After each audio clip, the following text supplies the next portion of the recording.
Imagine a small AI startup in Dublin can leap across the Atlantic and get snapped up for $500 million. Yes, that's correct. In today's episode, we will talk to Phil Crawley. He guided a tech team through legal hurdles, cracked US market entry, and turned a rough idea into a 500 million acquisition. From a modest code base to a global launch, his strategy swung uncertainty into a winning deal. And now, Phil Crawley is here to show us how he made it happen. I'm Ash, and this is the Founders Podcast. We skip the fluff and dive straight into the high stakes stories and proven strategies of the world's most successful builders. If you want the raw breakdown of how brands are built, scaled, and sustained, you're at the right place. Let's get started. Hello, Phil. How are you doing today? It's a great day, Ash. Great, Phil. Thanks so much for accepting my invite. It's a pleasure to have you on our pod today. Before we start, Phil, do you have a favorite quote, something that motivates you, inspires you, you would like to share with our audience? Sure. One of my heroes is Ben Franklin, one of the founding fathers of the United States. And he was fond of saying, an investment in knowledge always pays the greatest interest. An investment in knowledge always pays the great interest. You have intrigued my interest now. Great stuff. No, I can see that why he said that. One of the things which I've always shared with my guests and the listeners on the show is I come from India, a land of diversity and the biggest democracy in the world, I guess. And we got our independence in 1947. And after that, our constitution was written. And the person who has written our constitution, Mr. B.R. Ambedkar, he studied in London. So he had the scope of that part of the world where not necessarily a normal person from India could go and study, and understand how things are different. And the way he has written the constitution and the way he has communicated how knowledge is important in your life, that even still in today, after 75 years of independence, I guess, we follow the patterns he has written, not just in the constitution, but also outside of it. So I can totally relate to your quote, knowledge pays a lot of interest. Great stuff.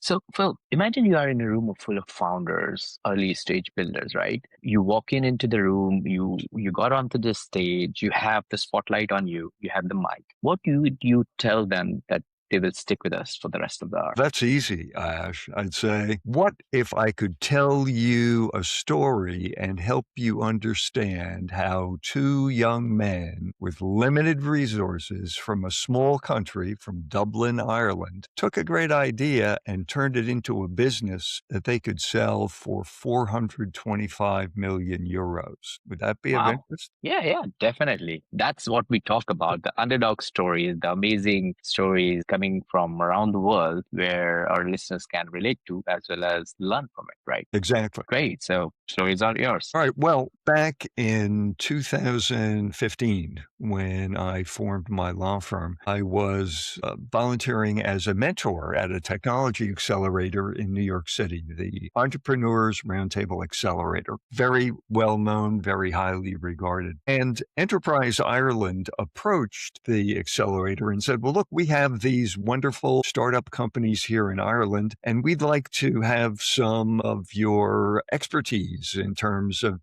helping them grow and develop the way the U.S. companies grow and develop. Well, ERA said, well, look, our program is set up to have people come to our location here in Midtown Manhattan and be subject to mentors. We've got a group of about 150 mentors. And so, we're not set up to do remote mentoring, but we have this group of mentors. Why don't you have your companies look at our list of mentors and see if there are some that have expertise that could be relevant to them? So these two young men looked through the list and they found me, and we had a discussion. And you have to remember, this is back in 2014, way before ChatGPT. And what they were doing was working on machine learning and artificial intelligence before it was wildly popular. And And what they had was an idea where they would allow their system to read and analyze outside counsel bills and then help in-house counsel review, analyze, and in many cases, reduce those outside counsel bills. And to set this in context, before I formed my firm, I had spent 30 years in the Johnson & Johnson law department, and many of those years reviewing outside counsel bills. So I said, this is an idea with legs. And so Enterprise Ireland paid me a consulting fee to work with these two young men, Ian Nolan and Alex Kelly, for 3 months. And I helped them understand the United States market, the United States in-house market. I had been a member of the board of directors of the principal trade organization for inside counsel for 6 years and had been a member for a dozen years on the local New Jersey chapter. So I was really immersed in the process of helping in-house counsel. And they had a great time dealing with understanding the market from my perspective. And I enjoyed working with them. At the end of the 90 days, they said, well, gee, Phil, we really enjoyed working with you. Would you consider joining our board? So I said, yes. And for 4 years, I was a member of the board of directors of this SaaS, software as a service company in Dublin, Ireland. And at the same time, their US counsel, introducing them to people, helping them understand legal operations in the United States. And so they continued to grow and develop. And like any startup company, it was not a linear path upward.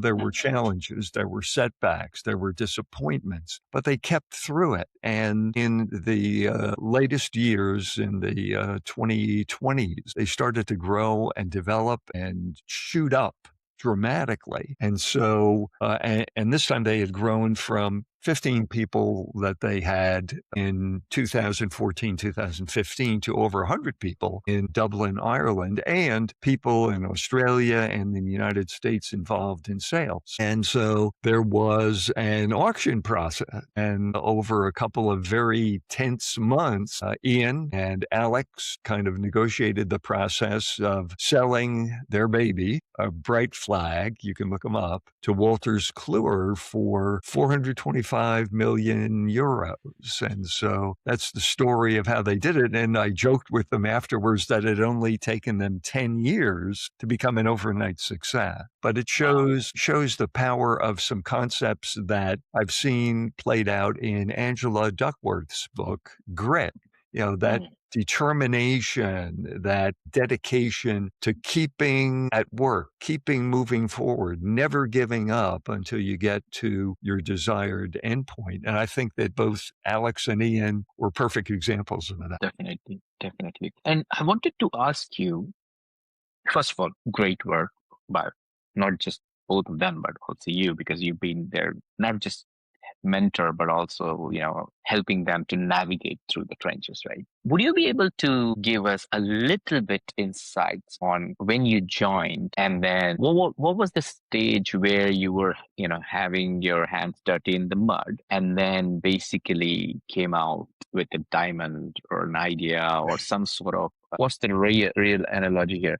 Basically protected them from the outside world so that they don't lose the value they had, created and obviously Sure, got Ash. exit. I can speak to that because one of the things that I and my law firm tried to do for Bright Flag was to put in place appropriate legal agreements that protected their intellectual property. When you have software as a service business, you have the luxury of, if you decide to do so, to keep what I call the secret sauce behind a graphical user interface. Users have the interface, but they don't get to see what is behind that. But after discussions, Alex and Ian decided that it would be useful to get a patent on some of their technology. And so they went forward and did that. And we helped them connect up with one of the expert patent lawyers that are in our network and help them think through the implications of getting a patent. And just to be clear for those of your listeners who aren't familiar with patents, a patent is a creature of national law. So if you have a patent in the United States, you don't have a patent in Great Britain.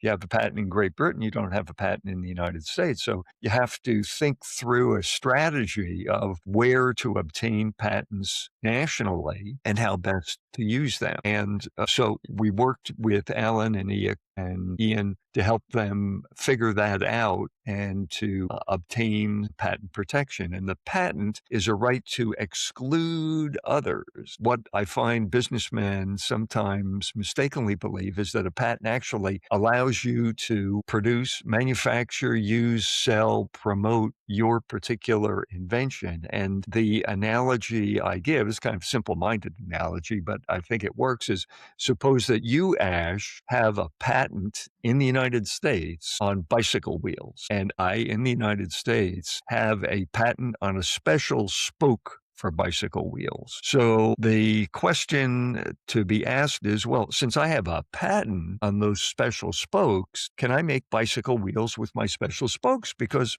I have a patent on them. And Hmm. the answer is no, without Ash's permission, because Ash can say, well, look, I've got the patent on the bicycle wheels. And then the other question is, can Ash make bicycle wheels with my unique spokes? And the answer to that is no, because even though he has a patent on the bicycle wheel, he doesn't have a patent on the spokes. And so it gets us into the area of patent licensing and also freedom to operate, which are particular terms that you may hear as you talk to people who are experts in patent law. But it's always an important thing when you're viewing a potential opportunity for investment or to invest your own time and resources in is whether or not you have the freedom to operate and create protectable intellectual property. And in my world and in the companies that I deal with, intellectual property is a very important part of the value equation that they bring forward to create value for themselves and also for their investors. Interesting. And one of the biggest challenge founders have right now is to understand how important or not important the patent could be. For example, in software, there's a lot of aspect of a software which you cannot patent. For example, I don't know, the way you transfer data from A to B or the way you interact with it.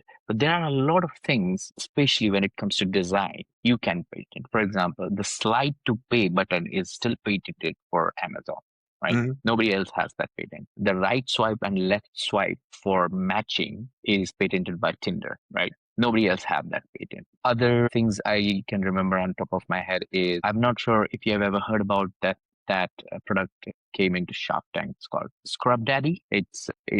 You wash dishes with it, and Mhm. it looks circle, and it has two eyes and a mouth, and it's called Scrub Daddy. Mhm. Multi-million-dollar business invested by all the sharks in it. So all these things, but these inventions can be replicated very, very easily. But why it is not being replicated is because of that piece of paper, which is called patent. Right. And I love that because if you have invented something or if you have created something from scratch, you should be getting the fruit for that tree you have seeded, right? Would you be able to talk with our listeners about how actually patenting could help them when it comes to producing software products or software services? Sure. Well, there are two pathways to follow. I mean, one is not to obtain a patent for your particular software product because under the theory that things are moving forward so quickly that your patent protection would likely be superseded by a new level of software. The other opportunity is create a SaaS product, software as a service, where all of the relevant software is behind a graphical user interface. So it's a trade secret, and a trade secret is some information which is useful and is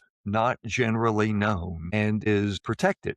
So you have to treat it as a secret to obtain trade secret protection. But if you think about trade secret protection, it can be very durable. Just think of the recipe for Coca-Cola, which was created in the 1880s in the United States and still remains a secret to this day. The issue with respect to patents is that you can have patent protection for 20 years from the date of filing of your regular patent application. So it's time limited.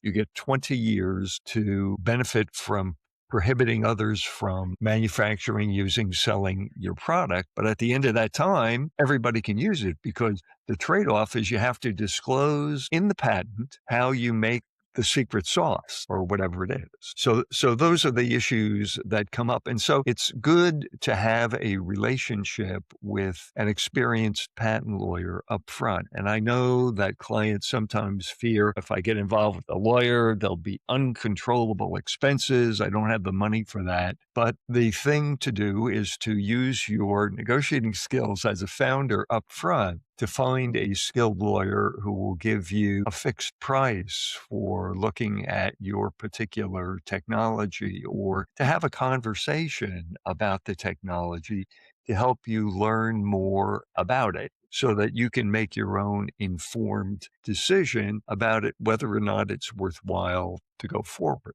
So those are the type of advice that I would give to founders about considering in software or in other areas, whether or not a patent would be useful. In some cases, there are other aspects of intellectual property. For instance, for software is subject to copyright protection. So someone can't make an exact copy of your software, even if they can see what the source code is. And there are methods of protecting that through license agreements to the extent that you make it available to other people. There are also trademarks. If you develop a distinctive mark or distinctive sound, like the sound for Intel that Intel uses in its advertisements, or in the United States, the color brown for UPS. Those are other aspects of intellectual property. And so it's worthwhile to have that discussion, an intellectual property lawyer, in order to figure out how to protect your idea in one of these particular verticals. The standards for patents are usually pretty high. You have to have something that is novel, that is non-obvious and useful. And usually it's the requirement of something that's not obvious that is the holdup, because there's a great deal of legal lore around how you determine whether or not something is obvious or not. So just coming up with a brilliant idea is not enough to ensure that you can protect it with a patent. And thinking through that strategically with an intellectual property lawyer can be very helpful, can help you identify aspects that you may not have anticipated that are protectable, or may let you know that even though your idea may be good and useful, it's not one where you can gain protection other than perhaps establishing your brand in the marketplace and making your brand the one that people ask for. Interesting.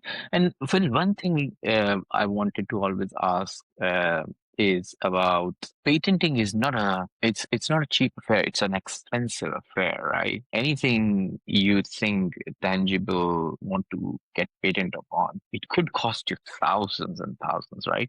Would you be able to give us a ballpark figure for our listeners now? How much it costs to get something patented in US compared to Europe, compared to Asia, compared to Australia? That I'm not particularly familiar with, Ash, but I can say that in terms of patenting, you tend to get what you pay for.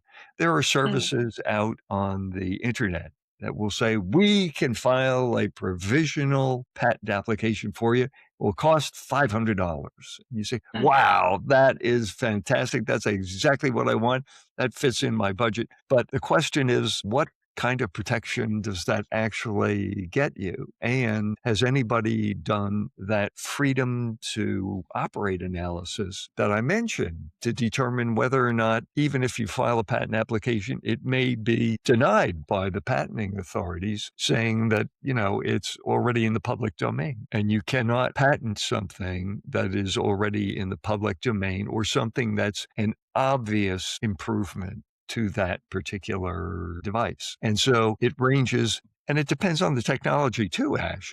If you're talking about a biotechnology product where there is a great deal of prior art available and other inventions already populate that space, it may take a great deal of research to conceptualize claims that you can put in a patent application that would not be obvious and that don't infringe somebody else's inventions. Whereas if you're in kind of a white space where there aren't a lot of other inventions, it may be pretty straightforward. So the answer is, from 5,000, if you get an experienced intellectual property lawyer, they can give you an estimate of what it would cost to file in your home country. And then if you're looking for international protection, there is a vehicle called a PCT application, which is a generalized application that you can form that allows you to decide in which countries you'd like to file your patent application, but gives you what's called a priority date. In other words, anything that is invented by someone else after your date is subservient to your particular invention if it infringes your claims. But it is the construction of the claims in the patent application that's the key value of that. And that's why it's worthwhile to find a skilled intellectual property lawyer to help you think through, because you can state your claims narrowly, which makes it easy for others to design around your patent, or more broadly to make it more difficult for copycats to take your idea and adapt it to their own uses. And it's only a skilled intellectual property lawyer that can help you do that. Hmm, interesting. So, Phil, would you advise, let's say, for example, a founder comes to you, right? And Mhm. they're at the very early stage. Let's say they have got some kind of seed money right now and they are planning to get their next round, right? What are the things you would advise them to already start thinking about or building or protecting themselves so that they don't hit the nail in their own foot when it comes to legalities and all sort of protecting shields. Right. Well, the first thing to do is to have some type of legal liability limiting entity in place. In the Mm, United States, typically it's a corporation or a limited liability company that shields the personal assets of the innovator from claims related to the business. So it's not the personal assets and the bank account of Ash that are at risk, but it's Ash Enterprises International Corporation, so that if somebody wants to sue the business, they can attack the assets of the business, but they can't necessarily pull Ash into a lawsuit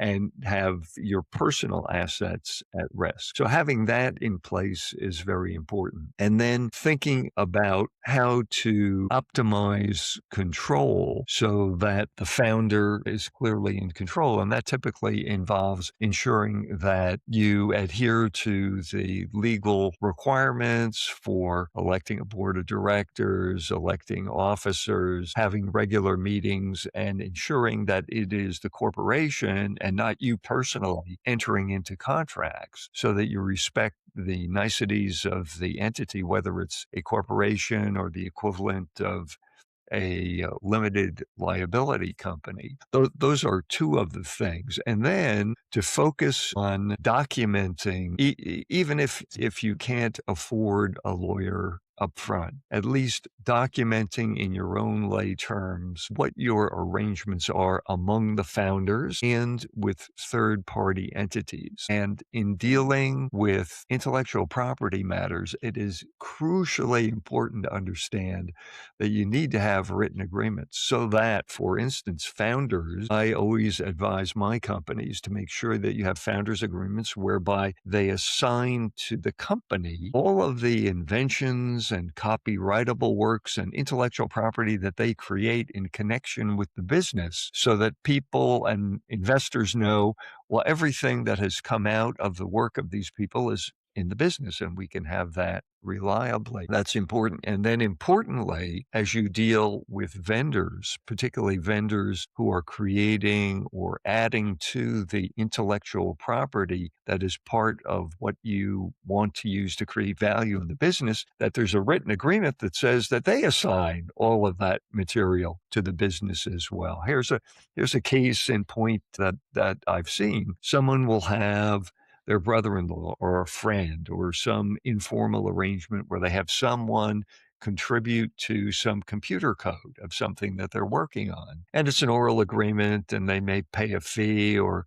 it may be done by a friend. And then they continue to grow and develop this particular software product. And then investors come in, and in the due diligence process, they say, well, who has worked on this? Well, it's been basically me, but my friend Charlie devoted some time to it. And then they may ask, well, where's the IP assignment agreement from Charlie to the company? And you say, what? What's that? Well, the rules with respect to software deal with things that are subject to copyright protection. When you deal with copyright protection, unless you have a written document that assigns the rights of the author to the entity, all you get is basically a permission to use what they've produced. You don't have the right to change it. You don't have the right to give it to others. You just have the right to use it. And so having a discussion with a skilled business lawyer up front can help you avoid those problems, because while it may cost you €100 to get Charlie to do your software programming before he has any inkling of the value of it, if you're conceiving having investors invest €1,000,000 into your company, Charlie may not be satisfied with just €100 for all his time and effort. And so the time to fix that is up front. So the benefits that an experienced business lawyer can give you as a founder is kind of seeing around the corner and anticipating problems. It's one of the reasons why I wrote my book, Avoid Startup Failure. Learn the top 10 causes of failure for technology startups and how to turn them to your advantage. And what I tried to do in the book is tell the story of a likable young man who goes out to commercialize technology and makes just about every one of the top 10 causes of failure. And you get to see what happens rather than being one of those dry lawyer's books that list 75 things and say, if you miss any one of these things, you're doomed. Well, we didn't do that, but it's gotten good reviews. And if you look out on Amazon, you can find it, and I recommend it to your attention. Yeah. Thank you so much for that. I was actually looking at it on the Amazon from the link you have sent me earlier. So I'm going to include that into our description later for our listeners so that they can, go and check it out. Phil, you mentioned something about limited liability. What happens if the founders don't do that? Would you be able to share a particular use case which out to be a disaster for the founders because they forgot to do that? Yes. Well, it's an example that I actually incorporated into the book. This is where a founder went out and personally contracted for laboratory space for his company, and they had not yet formed a limited liability company. And then when the time came for his colleagues to contribute their agreed amount to pay for the lease, they balked because they thought it was much, much too expensive. And so the initial client had to go back to the landlord and try to just invalidate the lease. Well, the landlord told them that, well, look, I turned away 2 other people who wanted this space. Now it's going to take me another few months to lease the space out. You signed the lease. You're responsible for making the payments. And so the entrepreneur was able, through using some of his connections, to get out of the lease, but it still cost him personally a lot of time and money and worry that he was going to be responsible for these substantial payments himself because he didn't go through the process of setting up the limited liability entity in advance, and then also ensuring that the contributions that he had been promised by his colleagues were basically in the bank account of the entity. Very interesting, because that means then if you want to protect yourself, you don't need just to create an entity which is responsible for its own survival. but also making sure that you don't have that kind of liability. Is that some kind of hack which people use in founders space? I think, at least among the founders that I deal with generally, they are aware that they need to form some kind of limited liability entity. Where they run into problems is they sign things in their own name rather than Mm, in the name of the entity. So you have to be very scrupulous about that to avoid personal liability. So it's XYZ Limited Liability Company or XYZ Corporation by your name and what your title is. And that shows that you're a representative of XYZ company, but it's not your personal liability. And doing little things like that can be very helpful in avoiding personal liability. interesting. And when it comes to creating these kind of entities, is it an expensive affair or is it nominal?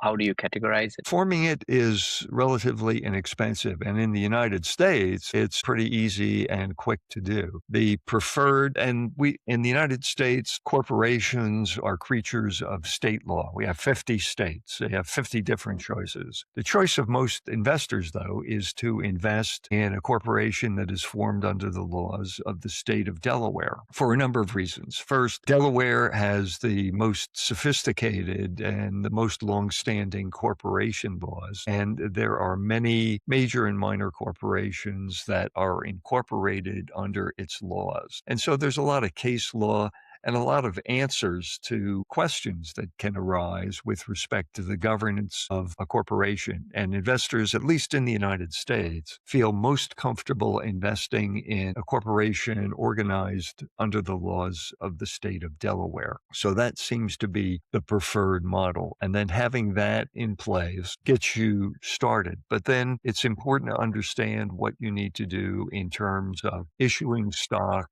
to stockholders, to appointing directors. The directors are kind of the overseers of the corporation, and then also electing officers. And the officers are the people who are involved in the day-to-day activities of the corporation. Although that's kind of idealized because, as many of your founders know, the founders tend to be the stockholders, the directors, and the officers of the corporation because there aren't too many people to go around in the initial phases. But as you become more and more sophisticated, and as your operations grow, and as you need more capital, you have to go out to other people. Usually, the sequence in the United States is to kind of bootstrap your operations. So you use your savings, you use your pension fund, you max out your credit cards, and then you go out to that's the first level, that's bootstrapping. Then you go out to friends and family and get them in. And there are different kinds of investment vehicles that they tend to use for their investments. And then you use up that money, and then you try to go to angel investors who are wealthy people who may have an interest in your particular technology and like to invest. And you get some of them and grow the company some more, hopefully.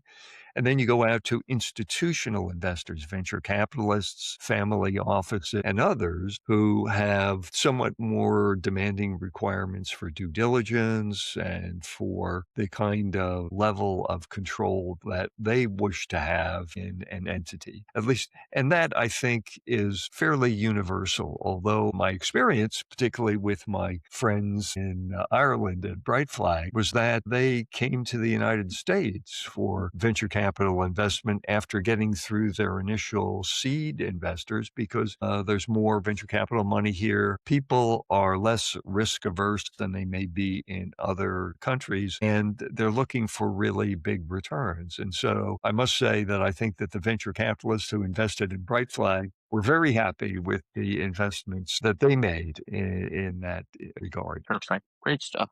So before heading towards our quick fire round, Phil, I wanted to ask you a personal question. Throughout your journey and obviously experience, there must have been valuable lessons learned, right? If you don't mind sharing, could you reflect on your experience and tell us about one mistake or setback that you have encountered along the way that that you now consider a regret? Additionally, what advice would you give our listeners based on this experience? Okay, I will answer your question, Ash, but after that, because that deals with the negative, I'd like to also offer some positive advice, if you don't mind. Sure, sure. Well, the negative thing is to incorporate and listen to the advice about your own preferences. Here's a story.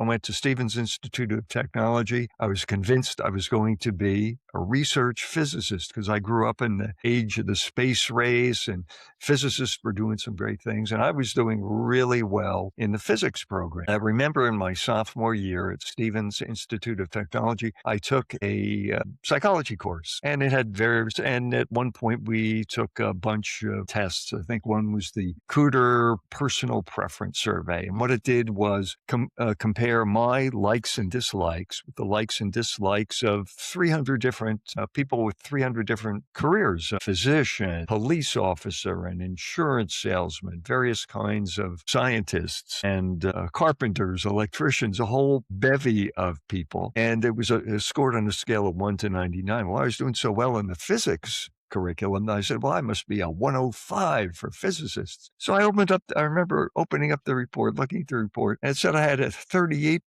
congruence with physicists. I said, what is this silly test now? And I looked and I had a 93% congruence with chemists, a 95% congruence with lawyers, and a 98% congruence with computer programmers. And so for most of the last 50 years, I've been a lawyer involved in life sciences and technology, and I'm just loving what I'm doing. And so it gets back to understanding what your passions are, what really enthuses you, which leads me to the positive thing that I wanted to talk about. A while back, I was invited to give a keynote speech at a scholarship luncheon for scholars at Stevens, and I'm racking my brains to try to figure out what am I going to tell these young men and women who were experts in technology and growing in their knowledge that wasn't kind of mere pablum. And I thought back to when I was a student and the kinds of things that I was wondering about. And I was always wondering about, I know I'm working hard, I'm succeeding, but I mean, what does success really look like? How do I know whether I'm going to be successful when I leave Stevens? And so what I did was think about that and then think about the really successful people that I had encountered in my life and the many, many books I had read about success. And I tried to distill it down into 5 principles. And so these are the principles that I recommended that these young budding scholars think about as principles of success. Number 1, find something that you love to do Christopher J. Kelly, 14 that others. helps other people. It's happening. Sorry for that. No problem. Find something that you love to do that helps other people. Because if you love to do it, you'll have an inexhaustible supply of energy. And if it helps other people, there will always be a demand for what you do. The second principle is to pursue it with passion and integrity. And people say, well, passion is such an overused word. I say, okay. How about enthusiasm? If you think about people you've worked with, isn't it more fun to deal with somebody who's enthusiastic about what they do than somebody who's just mailing it in? And dealing with things with integrity means that you will attract other people with integrity. And people then ask, well, what do you mean by integrity? So I'm kind of a visual thinker. So I think of like a Venn diagram where you have a circle for your thoughts and beliefs, your words and your actions. And where they all intersect, that's what integrity is all about. And so if you act with integrity, you'll attract people with integrity as well. And even more importantly than that, you'll repel people who do not have integrity because they'll be so uncomfortable in dealing with you and having you call them out when they show that they don't have integrity. Third thing, have high goals and self-confidence. Research in psychology shows that people who have high goals, particularly those who write them down, achieve a lot more than people who say, well, I'll work hard and see what happens. And having self-confidence is a decision that you can make, that you deserve to make. If you set high goals for yourself. It's a mental mindset that you can choose to make. Number 4, very important, enjoy the ride. Don't be so concerned with your next promotion or your ultimate job title that you don't take the time to enjoy what you're doing today, because that will help you renew yourself and renew your enthusiasm. And 5, be grateful. Show gratitude to the people, your family, your friends, the institutions that helped you to achieve what you're achieving today, and give back to those institutions. You'll find that you get more in satisfaction from doing that than from simply husbanding your own resources. And one of the things that I've said is that if you follow those principles, I can't guarantee that you'll be a multimillionaire or a billionaire, but I think that you'll be much more successful than if you don't follow those particular principles. And it's not just principles for a successful business career, but for a successful life, which is even more important. Interesting. Great stuff. Well, thank you so much, Phil, for sharing this insightful information with our listeners. We could now get into our 6 quick fire question round. All right. I've got some questions. You don't have to answer them. And if you want to skip one of them, you just give me a skip and then we can move on to the next one. Is that All right. okay? Absolutely. Perfect. What are the top 3 strategies founders have to think about before getting into the real world investment raising? Well, 3 strategies they could think about is number 1, whether they need or want outside investment in their venture, both in terms of capital and in human capital. Whether or not they can go it alone or they need others. In most cases, they will have to use the additional insights that others have. The second strategy is to determine how and whether or not to use intellectual property as an important part of their going forward strategy, and how best to use that intellectual property to create a moat around their particular venture that can protect them from competitors and allow them to maximize the value of their particular item, their particular innovation. And the third strategy is one that then also goes back to financing and the help that they will need to address whether they are looking for small investors or a blockbuster type of initial financing that involves 7, 8, or 9 figures, and how they'll address